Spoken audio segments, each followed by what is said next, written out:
44তম BCS এর চূড়ান্ত ফলাফলের অসঙ্গতির প্রতিবাদে কিন্তু এই মুহূর্তে ঢাকা বিশ্ববিদ্যালয়ের কেন্দ্রীয় লাইব্রেরির সামনে কিন্তু অবস্থান নিয়েছেন পিএসসি সংস্কার আন্দোলনের শিক্ষার্থীরা এবং তাদের যে দাবি সম্প্রতি প্রকাশিত 44তম বিসিএস এর চূড়ান্ত ফলাফলের যে অসঙ্গতি রয়েছে সেগুলো যেন সংশোধন করে নতুনভাবে প্রকাশিত করা হয়। একই সাথে তারা বলছিলেন পিএসসি সংস্কারের যে দাবি তারা বিগত কিছুদিন যাবৎ আন্দোলন করে আসে সেই দাবি তারা করেছিলেন। এই মুহূর্তে কিন্তু ঢাকা বিশ্ববিদ্যালয়ের কেন্দ্রীয় গ্রন্থাগারের সামনে তারা অবস্থান নিয়েছেন এবং তারা কিন্তু বিভিন্ন স্লোগানে এখানে জড়ো হয়েছেন। ঢাকা বিশ্ববিদ্যালয় সহ কিন্তু বিভিন্ন বিশ্ববিদ্যালয়ের শিক্ষার্থীরা এতে অংশগ্রহণ করেছেন।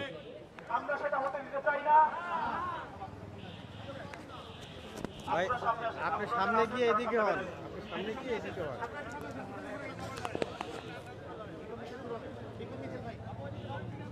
আপনারা যারা লাইব্রেরিতে এখনো রয়েছেন এই মুহূর্তে কিন্তু ঢাকা বিশ্ববিদ্যালয়ের যে কেন্দ্রীয় গ্রন্থাগার রয়েছে সেখান থেকে কিন্তু যারা শিক্ষার্থীরা রয়েছেন তাদেরকে কিন্তু তারা আহ্বান করছেন তাদের এই পিএসসি সংস্কার আন্দোলনের এই বিক্ষোভ মিছিলে যারা অংশগ্রহণ করেন। তারা যে বিষয়টি বলছিলেন এই আন্দোলনটি এবং এই বিক্ষোভ মিছিলটি শুধুমাত্র 44তম বিসিএস এর জন্য প্রযোজ্য নয়। এই আন্দোলনটি মূলত পিএসসির সংস্কারের দাবি তারা করছেন, শুধুমাত্র পিএসসির 44তম বিসিএস এর চূড়ান্ত ফলাফলকে ঘিরে নয় বরঞ্চ পিএসসির সকল চাকরি নিয়ে কিন্তু তারা প্রতিবাদ জানাচ্ছেন এবং পিএসসির সিস্টেমের তারা প্রতিবাদ কিন্তু করছিলেন। এক বছর হয়নি, জুলাই শহীদের রক্তের উপর দাঁড়িয়ে পিএসসি আমাদের সাথে এরকম প্রহসন করতে পারে না।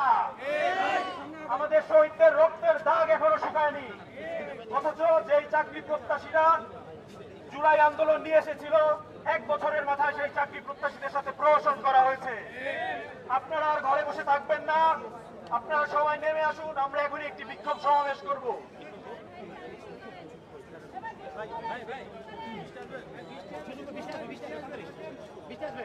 আপনারা এখনই শুরু করবো। হ্যাঁ,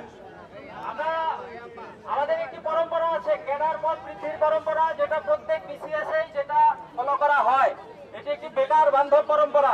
44তম বিসিএস এও একই পন্থায় আমাদের জন্য 500-600 প্লাস পদ এসেছিল, কিন্তু আমাদেরকে অনৈতিকভাবে এই ক্যাডার পদ বৃদ্ধির পরম্পরা থেকে অন্যায়ভাবে বঞ্চিত করা হয়েছে এবং পিএসসি জানিয়ে দিয়েছে এখন থেকে এইভাবেই চলবে, অর্থাৎ সকল বেকার বান্ধব পরম্পরা আর থাকবে না, নতুন অদ্ভুত এবং উদ্ভট সব নিয়ম কানুন চলে আসবে।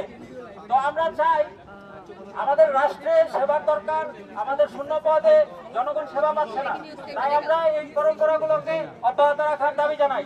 আমরা এখনই বিক্ষোভ সমাবেশ শুরু করব। আমরা শুরু করে দেন। ভাই বৃষ্টি ফুটা পড়তেছে, রোডটা বলেন।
পিএসসি সংস্কার আন্দোলনের শিক্ষার্থীরা বৃন্দ কিন্তু এই মুহূর্তে ঢাকা বিশ্ববিদ্যালয় ক্যাম্পাসে একটি বিক্ষোভ মিছিল করছেন এবং তাদের যেই দাবিটি সেটি মূলত হচ্ছে 44তম বিসিএস এর প্রকাশিত যেই ফলাফল সেই ফলাফলে অসঙ্গতির প্রতিবাদ তারা জানাচ্ছেন। একই সাথে কিন্তু পিএসসি সংস্কারের তারা কিন্তু দাবি জানিয়ে আসছিলেন।